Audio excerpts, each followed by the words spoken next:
4 of their last 5 matchups have gone to overtime.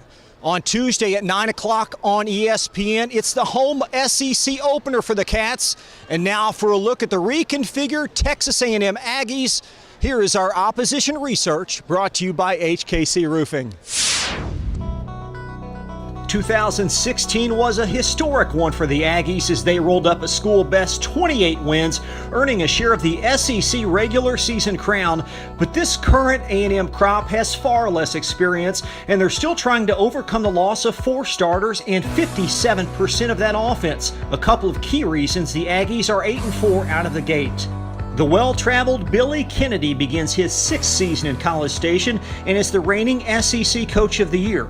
In a career that includes stints with 11 different programs, Kennedy has accrued a mark of 318 and 253 and has taken A&M, Murray State, and Southeast Louisiana to the tournament.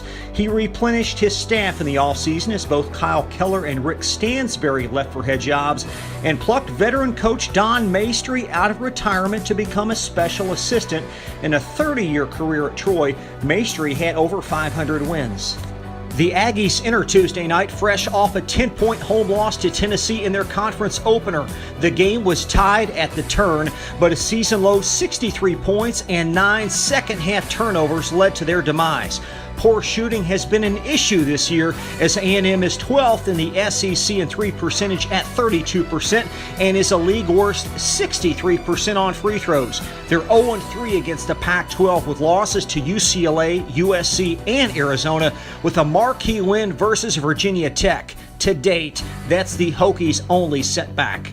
Bruising 6'10" post Tyler Davis entered his 2nd season with the focal point on becoming better conditioned, and as a result, the sophomore's numbers are up.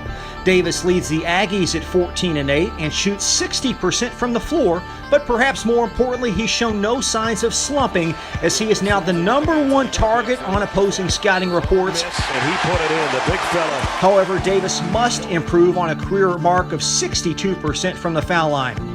Davis's high school teammate and fellow sophomore DJ Hogue is 2nd in scoring at 13, and like Davis, was on the All-SEC freshman team a season ago. In an expanded role, Hogue has doubled his scoring output from last season and is their most prolific three-point shooter, averaging nearly 3 made per game. Another second-year player that's progressing is guard Admon Gilder. Perhaps the steadiest Aggie, Gilder leads Texas A&M in minutes and is good for 13 points, 5 rebounds, and is 4th in the SEC in assists at 5 per game. Freshman Robert Williams is a future NBA player that will come off the bench. The former Louisiana Mr. Basketball is slotted as the 12th pick in June's draft and is a relentless rebounder and elite shot blocker.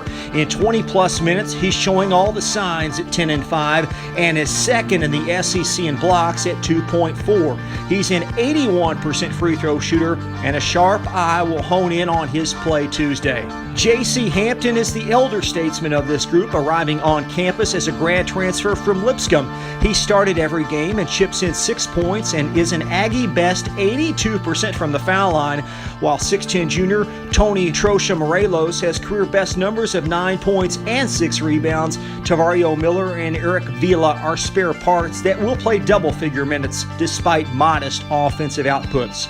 A few fast facts. The Cats lead the overall series 6-3, but this will be the first meeting in Lexington since 2014. UK travels to College Station on March the 4th for the regular season finale.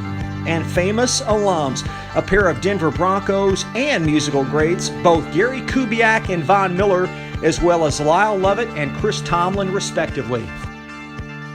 That's a look at the Aggies, brought to you by HKC Roofing. For a post-game recap, including player reaction and analysis take, join the Leach Report later this week. For Glycod Sports and the Leach Report, I'm Chris Labar.